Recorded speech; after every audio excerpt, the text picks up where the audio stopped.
In the closing months of World War II, Japan unleashed a new kind of terror beneath the sea. Not planes, not ships, but kamikaze submarines, designed for one purpose only: to die while destroying the enemy. These were Japan's secret suicide subs, small, deadly, and crewed by men who knew they would never return. This is the story of the Kaiten, the human torpedo that brought the spirit of kamikaze beneath the waves. By 1944, Japan was losing the war. American submarines and carrier fleets ruled the Pacific.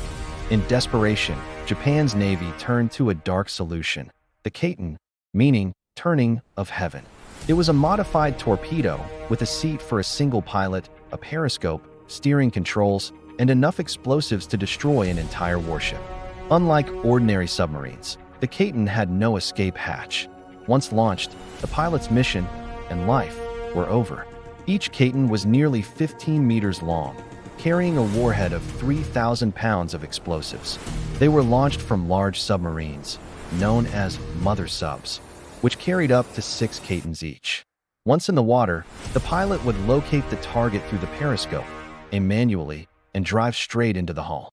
Success was instant destruction for both the target and the pilot. In late 1944, the first Kaiten missions began. Their target, the massive U.S. fleet supplying troops across the Pacific. The USS Mississauga, an American oil tanker at Ulithi Atoll, became the first confirmed victim. On November 20th, 1944, a Kaiten struck, igniting thousands of gallons of fuel. The ship exploded into a fireball, killing over 60 sailors. Japan celebrated the attack as proof the Kaiten worked, but it came at a terrible cost.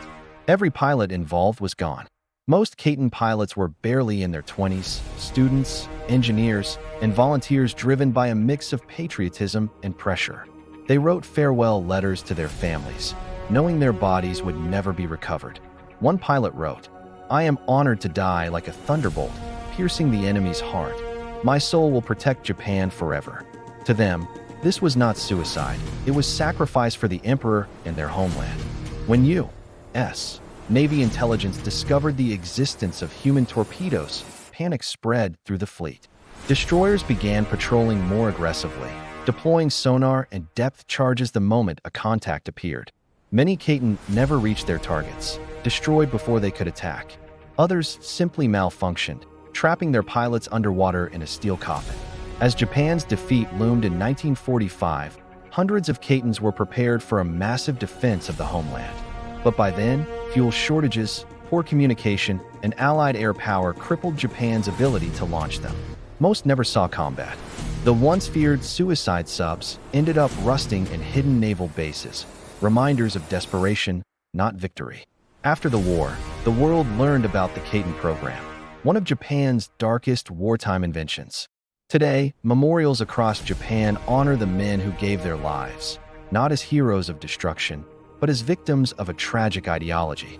Their story serves as a warning of how far nations will go when hope fades and desperation takes hold. They called it the turning of heaven. But beneath the waves, it was the turning point of humanity's descent into total war. Stay curious right here on Untold Stories.